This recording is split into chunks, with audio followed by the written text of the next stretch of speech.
Next. Yang ketiga adalah sayur dan buah. Ibu bapak, merugilah orang-orang yang tidak makan sayur dan buah ketika makan utama. Merugi. Nanti saya sampaikan. Begitu besar manfaat sayur dan buah, ibu bapak bisa lihat. Kontrol glukosa darah, metabolisme kolesterol, memberikan rasa kenyang lebih lama, kesehatan saluran pencernaan, kontrol tekanan darah, antioksidan. Kita bahas satu persatu supaya ibu bapak pulang dari sini pasti tidak akan pernah memusuhi si sayur dan buah lagi. Pasti pulang dari sini akan ke tukang sayur segera cari sayur yang banyak, gitu ya. Ya, kita lihat satu-satu ya. Next. Ya, langsung laku. Karena saya pada nih kadang-kadang beli sayur banyak, tetangga bilang gini, ada berapa kambing guritan di lanjut. Next. Ya, kita lihat satu-satu ya. Saya mau cerita. Ya, sebelumnya. Ketika saya makan nasi putih, maka hasil akhir dari nasi putih adalah jadi glukosa. Memang begitu. Hasil akhir dari nasi putih jadi glukosa. Lalu glukosa ini secara bersamaan akan masuk ke dalam darah saya. Maka di darah saya glukosa itu akan tinggi. Dia merangsang insulin. Kalau insulin sering di-trigger di tubuh kita, lama-lama dia menjadi resisten. Itu sudah dekat dengan pradiabetes mellitus itu tadi. Tetapi kalau ibu makan nasi putih segenggam, lalu makan sayur juga segenggam, maka glukosa yang dihasilkan oleh nasi putih berada di lambung dan sedikit demi sedikit akan turun ke usus, baru kemudian masuk ke dalam aliran darah. Tidak pernah meningkatkan insulin sama sekali kalau kita makan sayur sama banyaknya dengan karbohidrat kita. Ya. Seperti sayur seperti Yes. karbo dengan jumlah sayur Sama, betul ibu. Tepuk tangan dong buat dua desa. Itu ya. Karena itu cara kerjanya. Jadi kalau selama ini kita makan pecel lele, nasinya segini, irisan timunnya cuma 2 iris, nggak bisa membuat glukosa di dalam nasi dia tahan. Semua akan masuk ke dalam darah kita. Kenapa hari ini dikatakan bahwa diabetes mellitus telah terjadi pada anak mulai usia 15 tahun? Karena anak-anak sekarang tidak makan sayur. Dan kenapa di Indonesia dikatakan ranking 4 dunia untuk jumlah penderita diabetes? Karena kita 93,6% tidak makan sayur sesuai dengan kaidah gizi seimbang. Itu dia. Ya, itu satu. Coba ibu lihat, yang pakai sayur senyum kayak si biru tuh. Glukosa darah nggak pernah tinggi, selalu flat tapi selalu ada. Kalau yang tinggi, lalu kemudian insulin datang, diturunkan, lemas. Habis makan nasi putih 2 jam langsung lemas, nggak bertenaga. Kok lucu, tadi makan nasi putihnya semangkok besar kok malah jadi lemas? Karena itu naik langsung turun. Coba kalau kita pakai sayur yang banyaknya flat ini. Tapi ada terus, kita nggak akan kelelahan. Fakta sayur yang pertama. Kedua, kita lihat fakta yang kedua. Next. Ibu, ketika ibu makan, di situ ada ayam, atau di situ ada ikan, atau di situ ada daging, atau di situ ada telur. Hasil akhirnya dia menghasilkan kolesterol. Kalau ibu tidak mengkonsumsi sayur pada waktu itu, maka kolesterol ini akan diserap semuanya masuk ke dalam aliran darah kita. Dan hebatnya Tuhan menciptakan suatu sistem yang memang hanya Tuhan bisa ciptakan itu. Kalau kita makan yang mengandung lemak, maka hati langsung membentuk cairan empedu untuk mencerna lemak. Cairan empedu ini nanti dipekatkan oleh kantong empedu, dikirim ke usus halus untuk mencerna lemak. Tahukah ibu bapak, cairan empedu terbentuk dari apa? Dari kolesterol. Bayangkan kita makan lemak, tubuh langsung mengambil kolesterol tubuh untuk membentuk cairan empedu untuk mencerna lemak itu. Ketika selesai dia mencerna lemak, dia berubah wujud menjadi kolesterol kembali. Kalau saat itu tidak ada sayur, semua kolesterol yang telah berada di usus dekat untuk dibuang, masuk lagi ke organ hati. Karena nggak ada sayur pada waktu itu. Dia udah dekat dengan usus besar untuk dibuang, tapi nggak bisa dibuang karena nggak ada sayur yang kita makan pada waktu itu. Ya, seratnya. Tapi kalau pada saat itu kita makan sayur, ketika dia berubah wujud menjadi kolesterol, langsung ditangkap oleh serat yang ada pada sayur, dibuang ke usus besar, tidak kembali ke hati. Kita makan lemak, tapi kita juga menurunkan jumlah kolesterol di dalam pembuluh darah. Hebat kan sayur? Masih maukah makan tanpa sayur? Gitu ya. Karena kolesterol kita aja gak akan naik, gitu ya. Kalau umur kita 60 lalu kolesterol naik, orang mengatakan, iya, karena sudah usia. Tapi kalau baru 50 tahun, baru 45 kolesterol sudah naik,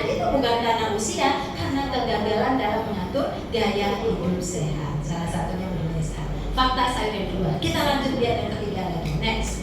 Sayur. Ibu bapak makan gorengan 2 potong. Tahukah kalori gorengan ini berapa? Bakwan goreng itu bisa 400 kalori sampai 500 kalori. Tapi di lambung kita cuma segini terisinya. Kita makan nasi 500 kalori, terisi lambung kita cuma segini. Tapi makan sayur 500 kalori, segini lambung kita terisi. Jadi orang pemakan sayur dia akan kenyang lebih lama dan preferensi rasanya berubah. Ya, dia basah mulutnya ini. Jadi kalau mulut kita basah, kita tidak ingin cemil-cemilan itu nggak terlalu suka, karena ini basah. Tapi kalau kita makannya selalu yang sifatnya tidak ada sayurnya, tidak ada yang membasahkan, keinginan kita untuk makan yang lain-lain itu akan meningkat. Preferensi rasa kita berubah. Kita pengennya yang tajamnya, gulanya terlalu manis, yang gurih, yang asin, itu yang kita mau. Itu tanda bahwa di mulut kita tidak basah. Yang bisa membasahkan mulut kita itu adalah sayur. Jadi kalau kita awal pagi dengan makan sayur, ibu bapak pasti ibu bapak nggak akan terlalu terpengaruh makan ada combro, ada bakwan, nggak terlalu terpengaruh karena ininya basah. Kecuali temannya ngajakin terus, akhirnya ya pertahanan ibu bapak jebol juga kan. Tapi dari secara fisiologis tubuh harusnya dia nggak minta itu. Tapi kalau kita makan dari pagi aja udah nggak pakai sayur, itu jam 9, 10 kita udah membayangkan yang makanan-makanan yang tadi, yang rasanya tajam-tajam itu tadi. Karena di sini kita asam mulut kita itu. Nah itu hebatnya sayur. Makanya dikatakan sayur itu bisa membuat berat badan kita jadi terkontrol. Karena cepat kenyang dan kemudian preferensi rasa kita berubah. Ya, kita lanjut lagi. Berikutnya, next. Nah, ibu bapak tahukah bahwa di usus ini ada 2 makhluk hidup yang dikasih Tuhan. Tuhan kasih 2 makhluk hidup pada saluran cerna kita. Satu namanya mikrobiota, satu namanya mikroba patogen. Tuhan kasih 70% mikrobiota, 30% mikroba patogen. Kenapa perbandingannya 70 dan 30? Perbandingan itu membuat sel imunitas kita di usus kita itu naik. Jadi apapun yang kita makan, gerbang pertama penyakit adalah dari usus kita ini. Jadi kalau mikrobiotanya 70%, dia bisa memilih mana yang boleh lewat, mana yang tidak boleh lewat. Tapi kalau dia kurang dari 70%, apapun yang ibu bapak makan bakso, ada formalinnya, ada borak. Saya tahu kalau di sini nggak ada mikrobiota, masuk itu borak ke dalam tubuh ibu, masuk formalin dalam tubuh ibu. Tapi kalau di sini ada mikrobiota 70%, dia stop, nggak bisa masuk. Nanti dia buang lewat usus besar. Itulah hebatnya mikrobiota tadi. Nah, bagaimana membuat mikrobiota ini 70%-nya tetap bertahan? Ibu bapak, mikrobiota itu akan rusak ketika ibu bapak stres, dia mati. Tapi stres gak bisa ditolak, ya kan? Stres datang kapan saja, gak bisa ditolak. Stres yang datang ya, gak bisa. Dia datang, mati mikrobiotanya. Ibu makan yang manis-manis, mikroba patogen yang kuat, dia gempur si mikrobiotanya itu tadi. Makan antibiotik, mati mikrobiotanya. Banyak yang membuat dia mati. Ibu nggak tidur malam, jam 11 masih main juga media sosial, nggak tidur jam 11 malam, mati dianya. Jadi banyak hal yang membuat dia mati. Sekarang bagaimana membuat dia tidak mati tapi berkembang terus? Kasih makanan dia. Apakah makanan mikrobiota? Serat. Serat itu ada di mana? Di sayur dan buah. Itu dia, baru dia bangun mikrobiota. Makanya anak, kalau ada anak kecil itu udah bilang, aduh Morita anak saya udah dibilangin kayak apa, nggak ngerti juga. Ibu jangan salahkan anak ini. Mungkin mikrobiotanya nggak cukup, karena kalau anak mikrobiotanya nggak cukup, Bu, nggak bisa membawa pesan ke otak. Karena yang bisa memberikan sinyal ke otak bahagianya dia itu adalah mikrobiota. Seorang anak bisa menerima pesan kalau dia lagi bahagia, Ibu. Yang bisa bikin dia bahagia kalau otak itu mengeluarkan hormon bahagia. Yang bisa membuat otak mengeluarkan hormon bahagia kalau ada stimulan dari mikrobiota yang 70% itu tadi. Jadi ada korelasi makan sayur dengan kebahagiaan, ada. Jadi kalau ibu bawanya suntuk aja, bete aja, makan sayur dengan pizza. Ya, saya bete nih, pesan boba, pesan catat. Bukan itu Bu, kalau ibu lagi bete, bikin bening bayam. Makan segar-segar, bikin cah kangkung, maka ibu akan menjadi lebih happy karena dia bisa membangunkan mikrobiota untuk mengirimkan sinyal bahagia ke dalam otak kita. Kalau anak bahagia, pesan apapun dia terima. Kalau dia nggak bahagia, dia nggak bisa pesan. Ibu mau ngomong kayak apa, kalau dia belum bahagia, dia tidak bisa terima pesan apapun. Sama dengan anak didik kita.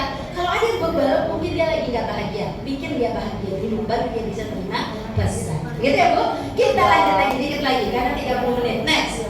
Berikutnya, ibu tahu sayur dan buah ada kalium. Kalium ini kalau masuk ke dalam darah kita, pembuluh darah kita langsung melebar. Nah, kalau dia melebar, aliran darah kencang banget itu. Lalu pembuluh darahnya elastis. Resiko untuk stroke rendah.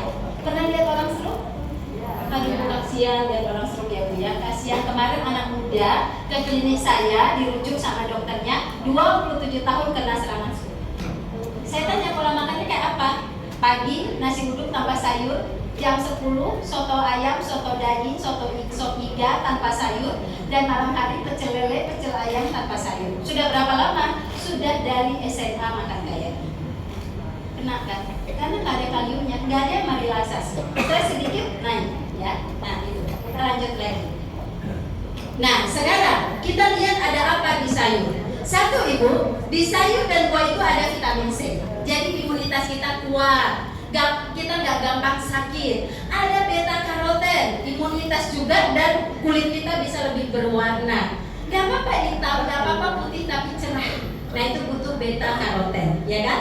Lalu vitamin E itu untuk anti radang, ya kan? Lalu kemudian ada zat besi mempengaruhi aktivitas cara berpikir seseorang. Itu ada pada sayur itu tadi. Masih lanjut lagi kebaikan sayur. Next. Nah berikutnya, penyakit pada remaja, anemia, dan penyakit lain bisa tertangani dengan sayur dan buah. Saya berikan contoh. Zat besi untuk mencegah anemia ada pada protein hewani, ada pada daging, ada pada ikan. Tapi kalau makan daging dan ikan tidak dengan buah, tidak dengan sayur, semua zat besi tidak bisa diserap Ibu. Makanya kenapa aneka ragam? Karena aneka ragam itu membuat zat gizi itu saling menguatkan satu sama lain untuk diserap. Contohnya nih, saya makan daging sapi gurita, zat besinya tinggi. Pakai apa makan rendangnya? Pakai nasi putih. Lalu pakai apa lagi? Pakai teh manis. Pakai sayur nggak? Nggak. Pakai buah nggak? Dijamin zat besi nggak diserap. Nggak diserap oleh tubuh karena dia butuh vitamin C untuk bisa diserap. Sedangkan teh justru menghambat penyerapan zat besi tersebut. Sekarang makanan jajanan kita yang fast food, coba lihat, pakai satu, pakai dua, paketnya dengan teh semua, tidak ada sayur, ya kan? Itu yang dimakan anak-anak muda kita sekarang. Gimana mereka nggak anemia? Anemia itu membuat orang nanti stunting. Resiko generasi berikutnya adalah akan stunting. Nah, itulah kenapa sayur ini perlu ada. Dia meningkatkan interaksi penyerapan zat gizi. Lanjut lagi. Dan yang lain Ibu bisa baca, slide ini silahkan diambil untuk diteruskan lagi.